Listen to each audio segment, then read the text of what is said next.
This is Dream Power Radio, the place where your dreams turn into reality. Here is your host, Debbie Spector-Weissman. Hello, hello, hello, and welcome to Dream Power Radio. This is the place where we talk about dreams, both daytime and nighttime dreams, and how you can use them to make the internal shift to a life you love and rediscover the truth of who you really are. If you were to ask people to name their biggest fears, you'd like to get a list that included spiders, snakes, sad clowns, and, surprise, surprise, public speaking. That's right. Put a microphone in front of most people, and you're likely to get a blah, blah, blah, blah, blah, than anything sounding remotely coherent. And why is that? What makes people who react relatively intelligently in other areas of their lives turn into blathering idiots when it comes to speaking in front of a group? That's what we're going to discuss today with Communications Coach Brenden Kumarasamy. Brenden is the creator of the YouTube channel Master Talk, and his goal is to make everyone world-class communicators. Welcome to Dream Power Radio, Brenden. The honor and pleasure is absolutely mine, Debbie. Really appreciate it. Well, Brenden, why do most people hate the idea of public speaking? You know, when I got asked that question a few years ago, I didn't have a good answer. Somebody said, where does the fear of communication come from, Brenden? I looked at him and I said, I don't know, San Diego, London. But over time, thankfully, I have a better answer for you, Debbie. It's the education system. The reason why most of us are fearful is because all of the memories that we have around communication are negative. Think about it. High school, elementary school, all of those presentations, Debbie, have three things in common. Number one, they're all mandatory. We don't wake up and say, hey, Debbie, you want to get breakfast and present all day? Nobody says that. So that's problem number one. Problem number two is all of them are different. So it's never, Debbie, Brenden, what are you two passionate about? Dreaming, goal setting. Yeah, you got to give presentations on Shakespearean poetry. So that's not going to help motivation. And then number three, all of those presentations, Debbie, are tied to a punishment.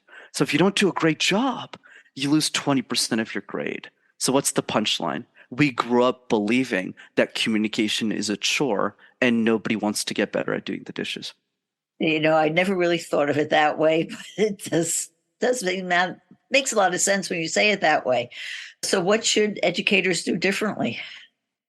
Great question, Debbie. What should educators do differently? So I actually spend 5% of my time coaching kids, and that's to actually answer that question more effectively. And what I've come up with is a few strategies that will work really well for both parents and educators. So let's start with parents, because that's the easy thing that people can do with their kids. The biggest piece of advice I have is whenever your kid or your child comes up to you and asks for something, whether it's something small like a candy bar or a big ass like a dog that you have to take care of because the kid probably won't, ask them to create a presentation defending why they want the thing. So two things will happen. 90% of the time, they'll just not ask for the thing again and give up on it, which saves you money. So there you go. You just made some money from listening to this show.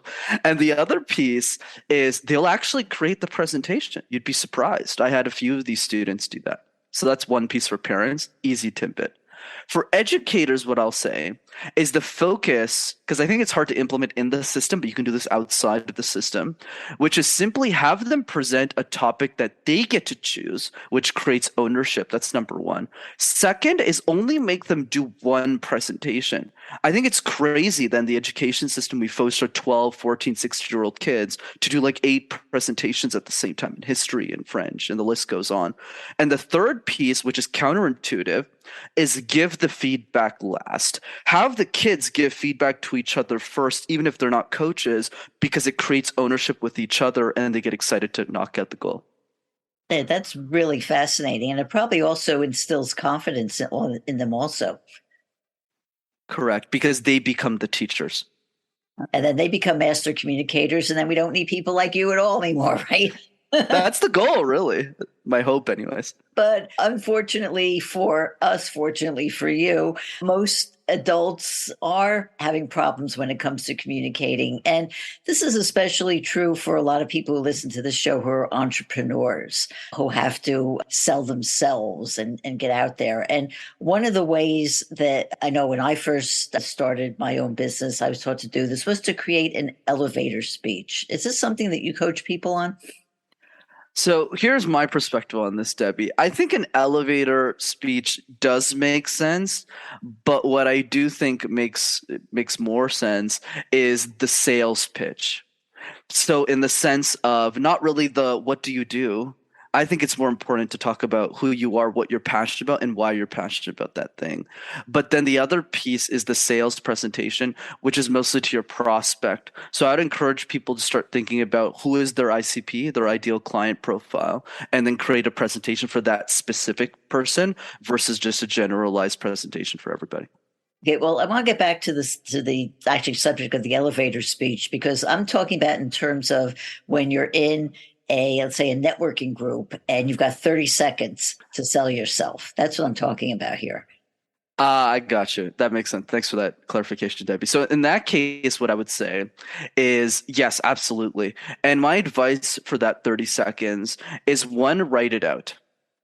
Write it out in full because you don't have a lot of time. And for me, especially with those types of presentations or like a TED Talk where the time is very limited, you can't go over a certain amount of minutes. I consider each second like a drop of water that you haven't had in a week. So if you're really thirsty and you haven't had water in a week, even if there was like tiny droplets left in the glass, you'd probably use your tongue to just take all those droplets out. And I want us to have that same level of obsessiveness of detail with the elevator pitch. And usually for me, the ideal pitch at a networking event involves those three questions: who you are, what you're passionate about, and why you're passionate about that. And I'm happy to show what my elevator pitch, if that will help the audience. Sure. I love examples, and I think that's a perfect way to do it. Sure. So for me, mine sounds something like this, and it's not perfect, right? It's a messy journey. It's simply this. Hi, everyone. My name is Brenden Kumarasamy. I'm the founder of Master Talk, a YouTube channel that I started to help the world master the art of communication, public speaking. And I also have a coaching practice for ambitious executives and leaders. But more importantly, I think the next Elon Musk is a 7-year-old girl who can't afford me. So my duty is to help her. That's it. Okay, well, let's get into that. Why is that an effective speech? I think for me, Debbie, and every coach will have their own opinions, but for me, it's always about the person, not the product. Because at the end of the day, if you like the person, not you in particular, but people in general, if we like the person, we'll generally be open to anything that they're selling. And that's what we see with influencer marketing. Like, it doesn't matter what Dwayne Johnson is selling. He could be selling paper towels because, we trust his brand and who he is. So the focus for me in an elevator pitch is never to talk about what I do most of the time. It's really important to talk about why I do it and why it's important to me so people feel an attraction towards me. And then we can have the longer, nuanced conversation after. Okay, and you mentioned a word I think is important also, which is trust. If you can create that trust, that really goes a long way to getting people to like you and then want to partner with you. Absolutely. It's the most important currency in our life, whether it's in business, relationships, health. If we trust somebody, we'll do anything for them. Okay, when it comes to public speaking in general, though, what do most people get wrong? Absolutely, Debbie. I would say what most people get wrong when it comes to communication, and it's a bit counterintuitive and it lies really well in the context of your show, is they don't dream about it. We dream about the expensive things we want to buy, the vacations we want to go on. When was the last time we dreamed about a world in which we're a great communicator in it? And that's why the question I always pose is a simple one. And it's this: how would your life change if you were an exceptional communicator? So much of communication is tied to negativity, stress, and anxiety. So when we go to that skill with that energy, we see it like a chore. like we were learned and conditioned to think of it. But if we focus on more of, wait a second, if I got better at communication, maybe my wife wouldn't yell at me as much, or opposite, right? Or maybe my husband wouldn't yell at me as much. Or I could order food at a restaurant and really make that waiter feel like they're having a great day because I'm sure they got a lot of terrible customers that night. Or making new friends when we travel. Communication is about leading a more fulfilling life. And once we understand that, we'll get more excited about it. And does it matter in terms of whether you're becoming a better communicator in your personal life or to do it for your business? For me personally, I think communication is equally important across all fields because personal is business, right? And what I mean by that is the people that you're doing business with, ideally, if you want to lead a fulfilling life, you like them. You like hanging out with them. You like spending time with them. And the way that you manage your family is also the way that you manage your relationships in business in some extent. And I'll tell you what I mean here. If you're able to set healthy boundaries with your family, you'll do that with your clients too. You'll do it with the people around you. If you're patient with your family, you'll be more patient when some clients go cuckoo on you or something crazy happens at work. So that mental state will be the same. So the way that I teach it, it's more of what are you the most excited about? And for everyone, it's different. Debbie, for some, it's, hey, I want to grow my business. For somebody else, it's, I want to get my next job promotion. But a third one could easily be, I want to be a better mother for my children. And then we focus on that outcome and then we coach them to achieve that. Okay, so how do we become better communicators? Give me a couple of tips on what we could do to do that. Absolutely, Debbie. So for me, communication is like juggling 18 balls at the same time. Where one of them is body language, one of them is storytelling, one of them is eye contact. So it can get really confusing. So to keep this simple for today, I call this my easy threes. What are the 3 easiest balls that we can juggle and practice on a consistent basis that I guarantee you will amplify your communication skills? So let's go through them. Number 1 is the random word exercise. All you have to do is pick a random word like teacup, like mug, like tissue paper, and create random presentations out of thin air. Why is this effective? The reason it's effective, Debbie, is because if you can make sense out of nonsense, you could make sense out of anything. So I always recommend doing this in the shower because we all got 10 minutes there every day. Hopefully everyone showers every day. That's my hope. And the other piece is when you're in a car, for those of you who have kids who are listening to this or young nieces and nephews, you could do that with them as well. And you'll find out really quickly that the kids are a lot better at it than we are. So that's exercise number 1 of 3. Okay, well, tell me about this. How do you make a presentation out of teacup? Absolutely. So why don't you throw me a word, Debbie? Do you want me to do teacup? Do teacup, sure. Okay, absolutely. So for those of you listening to this podcast, Debbie did not give me the word teacup prior to this conversation. So I'm literally inventing on the fly. So here I go. It's a beautiful, beautiful Monday morning. And I start my day always, and you might think, with meditation, Brenden? By writing down what I'm grateful for? By talking about my affirmations? Unfortunately, I'm not as perfect as many of you listening to the show. I actually start my day with a cup of tea. Not necessarily a teacup, because I'm not that fancy, but usually a cup of tea. Why? Because it soothes the mind. It allows me to go about my day with calmness and peace. And it also reminds me to smell the roses. And I don't mean the roses in my garden because I don't have any roses in my garden, Debbie, but really the simplicity that life has to offer. So many of us are focused on the expensive things, like the Rolex watches, the expensive cars, but we don't focus on what brings us an equal amount of joy, which is just a cup of tea or a teacup if you're a bit fancier. So enjoy the little things in life is my point. Oh, that's brilliant. But let me ask you this, who is new at this and just learning how to be an effective speaker, you throw a word at them, can they do that on the fly, or does it really take time to develop it? Right. So a couple of things, Debbie. I'm glad you asked that question. So the first thing that I'll say is, and this, I tell people this all the time, you don't get points on how well you do the exercise. You get points on how many times you do it. I've done the exercise 3,000 times. That's why I'm able to do it this way. So the first time you get teacup, you might go, teacup is I think it's like a cup and there's a tea. So you're not actually that great at it. But what will happen is you'll build momentum because it only takes 1 minute to do the exercise. Imagine if you did this 5 times a day. 5 minutes a day. If you do that for a month, you'll have done the exercise 150 times. And the same way I'd love for you to talk about as well, Debbie, when you started the show versus where it is today, I'm sure there's a big difference. You're probably a lot better than you started, right? So I think that's the key. Oh, absolutely. And I think it makes that old cliche, practice makes perfect, come true. Absolutely. But on that note, we are going to take a short break. We are speaking about public speaking and communication with communication coach Brenden Kumarasamy, and we'll be right back. If you're not pleased with the trajectory of your life, the time to begin your own personal transformation is now, and your dreams can help pave the way. How? By tapping into your unvoiced confidence. What is unvoiced confidence, you say? It's the acceptance of your abilities and qualities. It's a state of mind coming from liking and even loving yourself, and feeling free to say or do anything you want without concern for the judgment of others. You were born confident, but may have had it chipped away little by the negative self-beliefs you've picked up over the years. If you're looking for the heightened energy, clarity of thought, and the feeling of being more alive that comes from self-confidence, you can rediscover it by paying attention to your dreams. Need some help doing this? Go to my website, thedreamcoach.net, and sign up for my complimentary dream discovery session.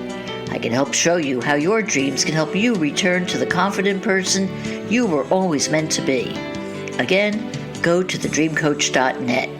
Thedreamcoach.net. Welcome back to Dream Power Radio with your host, Debbie Spector-Weissman. Yes, welcome back to Dream Power Radio. I'm your host, Debbie Spector-Weissman, and we're talking about communication with Brenden Kumarasamy. Well, Brenden, you said that you started a YouTube channel called Master Talk. What is Master Talk? Absolutely, Debbie. So Master Talk is both a YouTube channel and a coaching practice. So a few years ago when I was in university, I went to college for business school. I had the idea for Master Talk because I used to compete in these things called case competitions. Think of it like professional sports, but for nerds. So while other guys my age are playing basketball or baseball, I wasn't one of those guys. So I did presentations competitively, and that's how I learned how to speak and coach other people, primarily students in that program, on how to communicate ideas effectively. But then when I was around 21 or 22, I had the idea for Master Talk because I realized that everything that I was sharing with them wasn't really available for free online. So I just started making videos, and it turned into something I never could have imagined. So your idea was to give back and to help people who, like you said, are not the Elon Musk who can afford, millions of dollars to do this. You got it. But it's also worth emphasizing. It's not because I'm some philanthropist. I was doing really well financially already. That's why I saw Master Talk initially as a hobby, because I was doing really well at IBM. I had a great career there before I went full time on this. So a lot of the money I would make from my corporate job, I would just put it back in the channel because I thought it was fun. And then I started developing a business around it that I never thought I could, to be honest. And here we are today. Okay. Before the break, we were talking about 3 things to do to become communicators. We talked about picking a word and making a presentation out of it. So what else could we do? Absolutely, Debbie. So you're right. The first one is the random word exercise. And now let's go through the other 2. The second one is an exercise I teach called question drills. We get asked questions all the time in our life, Debbie. On a podcast, at work, at school, from our family, but most of us are reactive to those questions. We're not proactive. So we wait for the question to appear and we go, kind of like the same way a few years ago I got caught off guard when I started podcasting, where somebody asked me, where does the fear of communication come from? I didn't really have a good answer for it. And that's okay. So how do we be more proactive? So every single day what I did, Debbie, is for 5 minutes. That's all. I asked myself one question that I thought the world would ask me about communication. So day 1 might be, what tips do you have for introverts? Day 2 might be, how do we overcome the fear of communication? So I just did that every day for 5 minutes. But the punchline, Debbie, is if you can do this for a year, which is actually not that hard, you'll have answered 350 and 65 questions about your industry, and you'll be bulletproof. That is amazing. It's something that I probably wouldn't have thought about, and I think maybe I'll start doing that myself. Well, you're pretty good, so you probably don't have to do this, but for somebody listening, getting started, definitely. Oh, there's always room for improvement, believe with me. Yeah. So what's the third tip you talked about? Absolutely, Debbie. So the third tip is so simple that nobody does it. And it's simply this: make a list of 5 to 10 people in your life that you really care about and ask yourself a simple question. Could be your mom, your brother, your kids, clients that you adore. And the question is, when was the last time that we sent these people that pour into us a 20-second, not a 20-minute, not a 20-hour, but a 20-second video message just saying, hey, I really appreciate having you in my life. Thank you for the incredible work that you're doing and the human being that you are. And what I love about video messages is A, it makes people's day, and B, it helps us communicate effectively and consistently on a day-to-day basis. I do this all the time. I probably send like 5 to 10 video messages a week at the very minimum, and it really makes people's life. Again, another good tip, and it's so easy. You just stick a camera in front of you and hit record, and boom, there it is. That's it. One of the things that I was taught when I was first interested in speaking in front of groups and doing some public speaking was imagine your audience naked. And you think that's not such a good idea. So tell me about that. Absolutely, Debbie. I mean, that's actually one of the reasons I actually owe my career to that piece of feedback, because I heard it and I said, this makes absolutely no sense. I was a little bit angrier back then, a little bit calmed down now. But yeah, absolutely. I mean, let's break that logic right now. What if they're attractive? Then what? Like, do you just stare at them for like and you'll just get arrested, right? So the point is, yes, don't do that. So when you are for the first time called on to do a speech in front of an audience, how do you get rid of that fear? And the answer to that question, Debbie, is you don't. The fear will always be there. It'll just be at a different level. So, for example, when I started guesting on podcasts, I had a massive fear. Because remember, I was 22, 23 years old at the time. I'm a little bit more mature now. But back then, I was like, oh my God, why somebody has me on a podcast? I was like, what am I supposed to do? I was literally using a phone back then. I didn't even know you're supposed to have a headset. And then it doesn't cause me any anxiety. But if me and you are having lunch, Debbie, and somebody calls me and it's Elon Musk today, and he says, hey, Brenden, I like your YouTube channel, man. Can you coach me tomorrow? I'll pay you $1 million. Would I pee my pants? Yeah, absolutely. So I don't want us to try and remove the fear. I think that's a bad expectation to have. I think the better outcome, the better solution is think of it like a relationship that we're managing, like a boxing match. So one side of the ring will be the fear, the anxiety, the stress we might feel. And the other side of that boxing ring, Debbie, is the message. Why is it important for us to share this idea with the world? And the goal is never to remove the fear, but rather make sure that when that bell rings and your message and your fear meet in the middle of that boxing match, that your message wins the match, that your message gets the knockout punch. I had every excuse not to start Mass Talk. I was a 22-year-old kid in my mother's basement who has a crooked left arm, who spoke his whole life in a second language, French, and has a bachelor's degree in a field that has nothing to do with communication, which is accounting. Who in the world was I to think I could do this? So why did I? I did it for the 15-year-old girl who couldn't afford me. Mm-hmm. And getting back to speaking, again, it goes back to the preparation. If you got your idea set, you know what you're going to say, that helps alleviate that fear. Because as you said, you can concentrate on the message and not on the fear and get it out that way. Is being an effective public speaker just about your voice and your message, or does your appearance count too? Interesting question. I definitely think voice and message for sure matters. In terms of appearance, it'll depend on what. So what do I mean here? I would say it depends on the context of the environment you're in and the appearance of that environment. Example, let's say you're at a suit and tie event, really fancy gala, and you're giving a speech and you got a hoodie on. The context doesn't match or the appearance doesn't match the context of the environment you're presenting in. Whereas in other situations, the context will align. So if you're at a startup event and you're talking to tech CEOs, but they're all wearing hoodies and you got one on too, then it's totally fine. So the appearance will always be dictated in the environment you're in. So I know podcasts are a lot more casual, so I don't need to put a suit on. Whereas on my YouTube videos, I like putting a suit on. So it's always about the context of the environment, I would say. Gotcha. Can I pick your brain for a second? Please. I have a bad habit of saying a lot when I speak. Do you have any tips on how to stop doing this? So let me start with this. You're awfully humble, Debbie, because I didn't really hear that many ums personally when we were having this conversation. So I love that you asked that for the benefit of the audience. I would say, let's begin by understanding where they come from and why we say them. So the reason is actually really simple if you think about this, Debbie. The reason we say filler words is because we forget what we want to say next. So let's say you ask me a question, and I used to do this all the time. You'd say, okay, Brenden, what's your advice to overcome the fear? And I would look at you and go,